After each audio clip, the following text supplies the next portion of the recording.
The crown does not make the king. The throne does not create authority. These are ornaments, illusions designed to deceive the eyes of the many. Power is never a gift. It is never inherited in its purest form. Power is seized.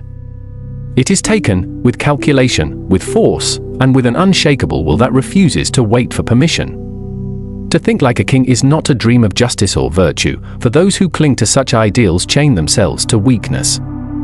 To think like a king is to see men as they are, not as they pretend to be. It is to pierce the mask of morality, to recognize that honor and righteousness are tales told to pacify the masses. The true king studies these tales not to believe them, but to weaponize them. For while others are distracted by illusions, he bends reality to his will. Bloodline may place a crown upon the head of a child, but birth does not create a ruler. History is filled with kings who wore gold but commanded nothing. They were ruled not by their armies, but by their fears. Not by their councils, but by the people who whispered behind their backs. Such men wore the crown, but they were servants, not sovereigns. The psychology of a true king begins in the rejection of this illusion. Legitimacy is nothing but a story repeated often enough that the people believe it. The wise ruler understands, what matters is not legitimacy, but perception. The law, tradition, even divine sanction, these are fictions. Useful fictions. They bind the minds of the obedient. But the king himself does not wait for legitimacy. He creates it. He manufactures belief through fear, through spectacle, through unshakable presence.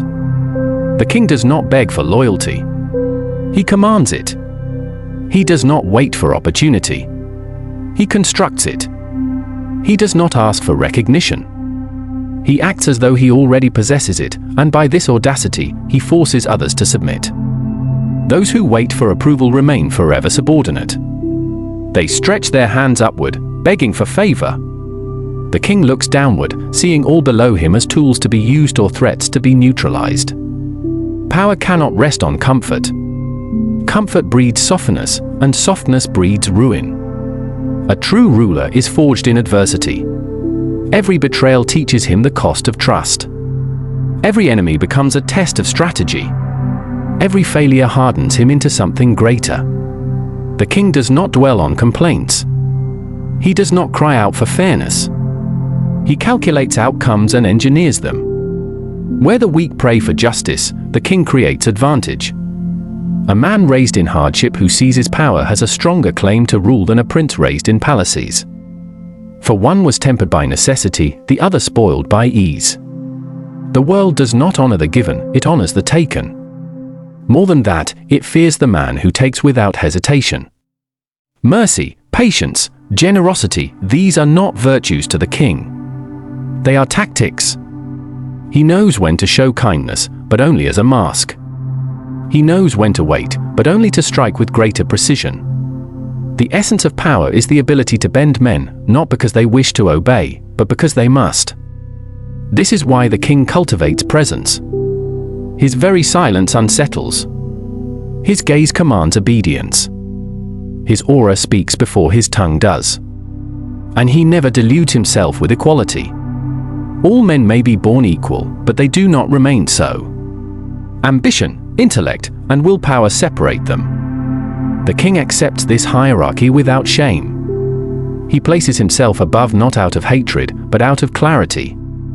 He sees what others fear to admit, that power is the only true law. Morality, justice, truth, these are fragile stories. They soften the cruelty of nature, but they do not change it. The king listens to such words with courtesy, but he acts from knowledge. He enforces his own order. He creates his own peace. And his safety is secured not by love or approval, but by becoming so formidable that no man dares challenge him. Purpose for the weak is a dream, an abstract hope tied to virtue. But for the king, purpose is not decoration. It is not a feeling. It is a blade. It is precise, sharp, and directed. Every silence, every alliance, every betrayal, each must serve the central aim, the expansion and consolidation of power. All else is distraction. The foolish declare their noble goals aloud. The wise conceal their true purpose behind masks of duty and service. For when men believe you act for their sake, they will submit willingly to what serves you best. This is not hypocrisy, it is intelligence. The naive reveal their intentions and are destroyed. The king cloaks his ambition and moves unchallenged. His purpose is not comfort. It demands sacrifice. The ruler abandons peace of mind, public approval, even personal attachments if they oppose his rule. Few rise to power because few will suffer for it. They want the throne and comfort. They want power and affection. But when forced to choose, the king chooses power. Always. And to hold power, he must first rule himself. A man who cannot govern his own passions has no right to govern others.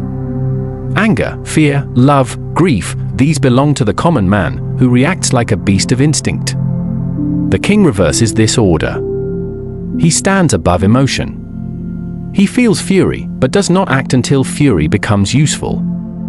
He may know affection, but never lets it erode his authority. Even grief is suppressed if it threatens his grip. This is not cruelty. It is discipline. And discipline is the first foundation of rule. To the crowd, the king appears human, but only when it serves him. He may weep in public, but only for effect.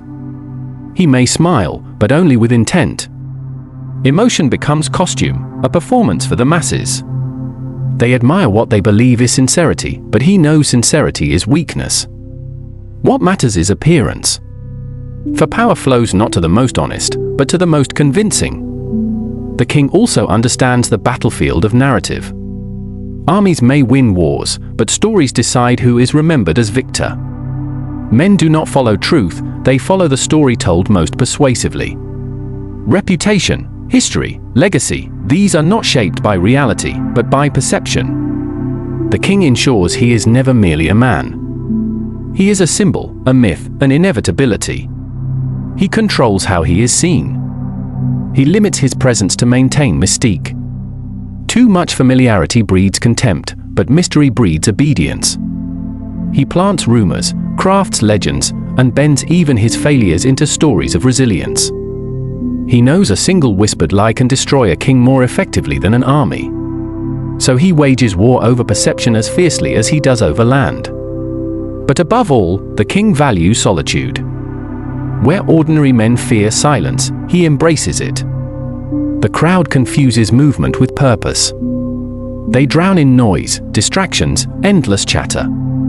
The king withdraws. He sharpens his mind in solitude, confronting his own thoughts until they obey.